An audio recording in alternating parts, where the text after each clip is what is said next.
Hi students, welcome to doctor పోస్పట్ Ravikanth Reddy channel.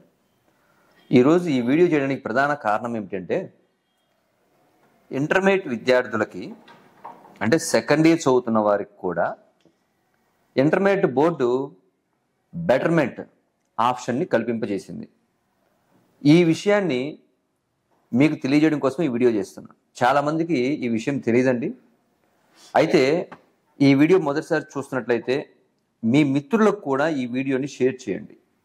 మీకు intermediate fail అయి ఉండొచ్చు, లేదా అంటే ఫస్ట్ ఇయర్ కానీ సెకండ్ ఇయర్ కానీ ఎవరైనా కానీ, లేదా పాస్ అయ్యి మీరు మార్కులు పెంచుకోవాలనే ఆలోచనలు ఉన్నవారైనా కావచ్చు.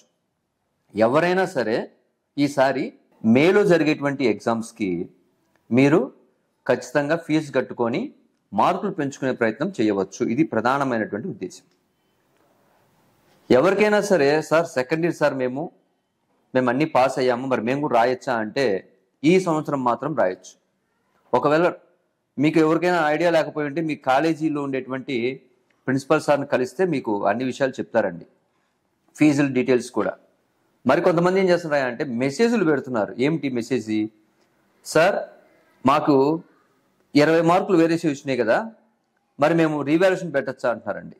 రీవాల్యుయేషన్ వద్దు, మీకు గనక 20 మార్కులు పెరుగుతాయని నమ్మకం ఉండి ఉంటే మీరు ప్రధానంగా రీకౌంటింగ్ అనే ఒక ఆప్షన్ ఉందండి. 260 రూపాయలు కట్టుకొని మీరు రీకౌంటింగ్కి అప్లై చేసుకోవచ్చు. దాంతోపాటు మీరు ఖచ్చితంగా ఇంప్రూవ్మెంట్కి కూడా ఫీజు కట్టుకోండి. అక్కడ ఒకవేళ మార్కులు పెరగకపోతే మీరు ఇక్కడైనా కానీ ఎగ్జామ్ రాసేటువంటి ఆప్షన్ ఉంటుంది. ఓకేనా? ఇక ప్రతి ఒక్కరూ ఇంటర్మీడియట్ ఫస్ట్ ఇయర్ కానీ సెకండ్ ఇయర్ కానీ రీవాల్యుయేషన్ అనేటువంటిది ఎవరు పెట్టుకోవద్దు. అది పెట్టుకున్నా మీకు సమయం వృధా, మార్కులు పెరిగేదంటూ పెద్దగా ఉండదు. మీరందరూ కూడా ఈ చిన్న వీడియోని మీ మిత్రులకు షేర్ చేయండి. Thank you.